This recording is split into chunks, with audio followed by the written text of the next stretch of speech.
Hey guys, welcome back to my channel. It's your girl, Laurina. And in today's video, I'll be discussing how to figure out what your skin type is, why you should even care, and how to move on from there. So if you're interested in this, then keep on watching.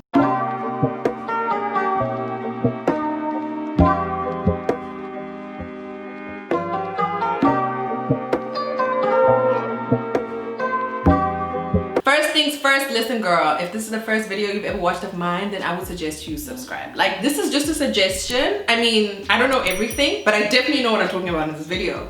So if you find it helpful, then please don't forget to subscribe before you leave. All right, so the reason I decided to do this video is because I plan on doing a whole lot more foundation reviews on my channel. A, because I have a lot of foundations, and B, I have a lot of opinions on those lot of foundations. But what I find with foundation reviews when you watch them is, I can imagine some of them can be a bit confusing, especially if you don't know what is being talked about. Like, you'll find people speaking about, oh, this foundation didn't work for me because I have combination skin, but if you have dry skin, or if you have oily skin, if you have normal skin, then yada yada yada. Like, girl, what does that all mean? Like, slow down.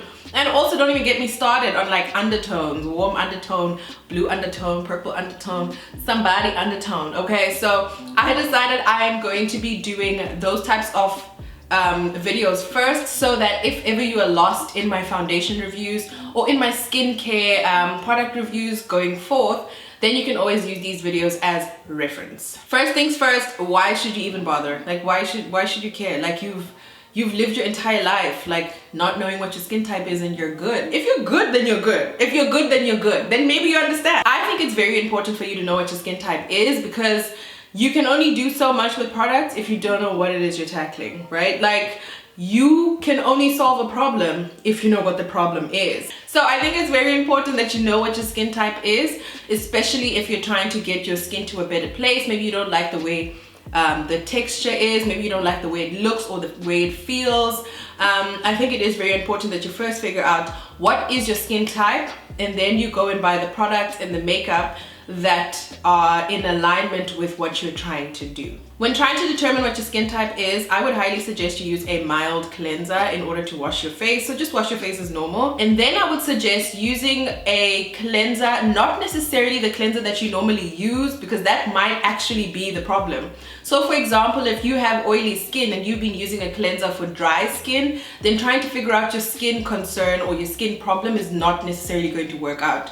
So I would suggest using a generic cleanser that's made for all skin types, so that it's not really doing anything in particular other than removing all the impurities on your face. Once you have cleansed your skin, do not tone, do not moisturize, do not serum, do not do anything, okay? Because what we're gonna do is we're gonna wait an hour to see how your skin behaves, just as is, you know, just leave it alone, leave her alone, go make some tea, go make some coffee, watch a movie, whatever. But we want to leave your skin alone so that we can see what it naturally does in its natural element. Leave her alone. After letting your skin chill for about an hour, that's when you want to go in there and start analyzing what it is your skin does when it's left alone. If after this 1 hour time period you find that your skin is now looking ashy, it's dry, it's hard to move, itchy, irritable, then you would most likely have what we would term dry skin. Sometimes it will bleed. If you do find that your skin is so dry to the point where it's bleeding after just an hour of not moisturizing or putting toner or serum, etc., then I would highly suggest that you seek dermatological care, because that seems like it would be leaning more towards a skin concern more than just a skin type. We all know this by now though. Like, if I'm filming during this time of the day, the birds are here and the dogs are barking, okay? But we move.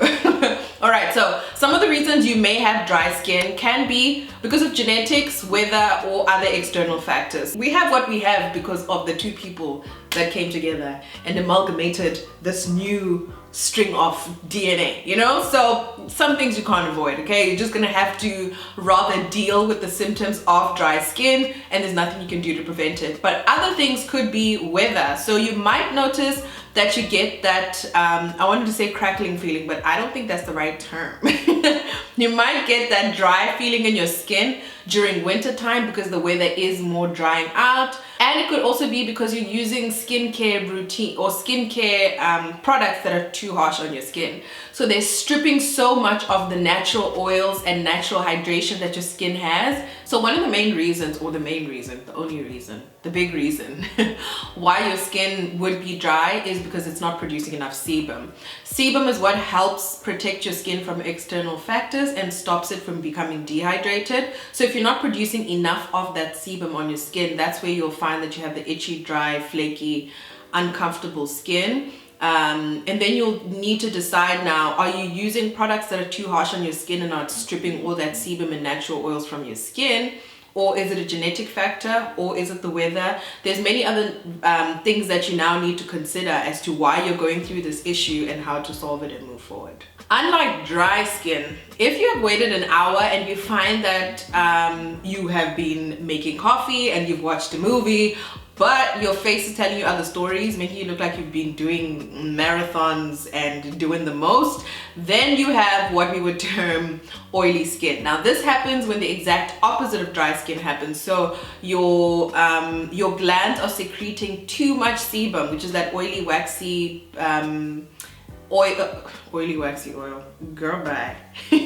Which is that oily waxy substance that your skin secretes in order to keep your skin protected from the elements and to also make sure that your skin is hydrated. But now when you're doing too much, like, you can tell. And I'm saying that because I have that problem, girl. So oily skin is characterized by too much sebum, so your body is doing the most. It needs to slow down. That's when you know that you've got oily skin. So if you find that you have a shiny appearance, if you see that you have clogged pores or enlarged pores or a greasy feeling on your skin, then girl, unfortunately, you have oily skin. But fortunately, oily skin does tend to allow for the aging process to just be slightly slower than dry skin, so there's that advantage. So your skin is much stretchier, it's more supple. You won't be feeling the irritation that you have with dry skin, but you'll definitely be feeling the grease and the inability to just get makeup to stay put, you know, like problems, okay? Some of the main reasons why you may be experiencing oily skin is because, first of all, excessive washing. Now, I know what you're thinking if you're watching this video like throughout. Didn't you just say excessive washing causes out drying out the skin? So shouldn't I be washing my face in order to dry out the skin? Like, hello girl, get it together. What you don't want to do, in the mistake that I made when I initially realized that I have oily skin, is that I now wanted to wash that oil off like as many times as possible and as aggressively as possible, which is the exact opposite of what you want to do. Because what you're doing when you're doing that is you are removing the natural sebum and the natural oil secretion and the natural oil that you have in your skin. So what your body is going to do is go into overdrive and try and bring all that back and make your skin even oilier. I know, it's a hard balance to get, but once you get it, trust me, your skincare will never be the same again. So what you want to do, especially when you have oily skin and just figure that out, try not to wash your face more than twice a day. I know it may be hard. I know you may be looking at it like, I need to take this off, but you definitely don't want to have that imbalance of your skin overproducing what you are taking out too much of. Another guilt of mine was when I found out that I had oily skin, I stopped moisturizing. Don't do that. Don't do that, because once again, you are doing the exact opposite of what you should be doing. So what you should be doing is you should be helping your skin get the right moisture balance so that it does not secrete all that extra sebum. Hormonal changes might also be another reason for your oily skin. So you'll find that like closer to that time of the month, you might find that your your glands are secreting more sebum. That's just hormonal. Nothing really you can do about it except for treat what is happening with your skin, which is obviously a good skincare routine, not washing your face too much and making sure that you have proper moisture that is going into your skin and just balancing that out and basically waiting for it to, you know, this too shall pass, you know, type of thing. So if you're finding that you are washing your face too much, slow down on that, because maybe that's all it is. Maybe you don't need to change anything else in your routine. Slow down on that and see how that works for you. And really it's up to you and your skin on how you tackle that issue. So if you find that your skin does not meet any of the criteria for the dry skin or the oily skin, but you're kind of somewhere in the middle but not really in the middle, then you might have what we call combination skin. So combination skin is obviously a combination of the two skin types that I just mentioned before. So you'll mostly find that you have oily skin in what we term the T-zone over here, which is like your brow to brow, forehead area, and then down your nose all the way to your chin. So you'll find that you have like the petroleum jelly central in your T-zone, but then your cheeks are feeling flaky, dry, you know, uncomfortable, all that jazz that I mentioned in the dry skin. That's when you'll know you have combination skin, which is probably the most common type of skin type. That was not the proper sentence structure, but you get me, right? But it's the hardest one to deal with because you're trying to deal with two polar opposite problems with sometimes the same product. So it is kind of a difficult one to deal with, but don't worry, it's not impossible. Don't worry, I got you. The point of this video is not necessarily to give any you know, product suggestions, but just so that you know when you go into the stores, what are you looking for? Why are you looking for it? And is this the reason you should be looking for this? Or should you be changing up the way you use what you already have? Now, if you're thinking, girl, that sounds all good and grand, but I still don't have my skin type in everything you're saying, then just switch off. Like I'm done with you. Like I don't want to be a jealous person. So if you don't have the skin types that I just mentioned, you have been blessed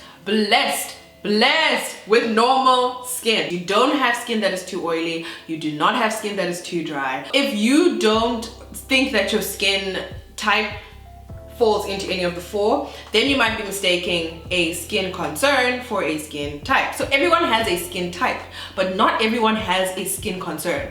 Acne prone, sensitive, what else? Dehydrated, hyperpigmentation.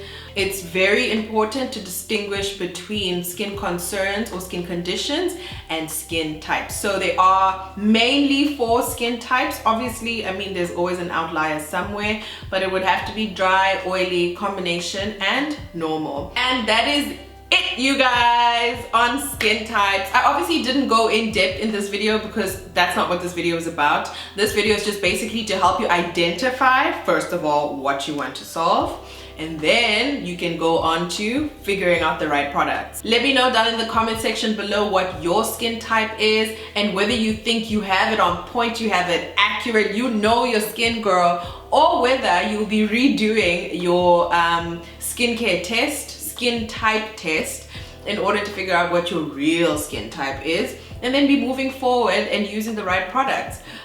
So in this video, we've done skin type. In my next video, I will be doing a video on how to figure out your skin's undertone. This is going to be especially important when we're doing our foundation reviews going forth, because obviously you need to know what your skin type is, you need to know what your skin tone is, and then you'll need to know what foundation shade you are, and then you're rocking it. Like, that's all you really need to know in order for you to figure out the right foundation and the right foundation shade. So I'll definitely be doing that for you. Thank you guys so much for watching. I will see you. No, what is it? There's that. Let me not try. I don't know what I'm trying to do. I'm too old for this. Don't do that, Laurina. Okay, I'll see you in the next video. Don't forget to subscribe. Bye.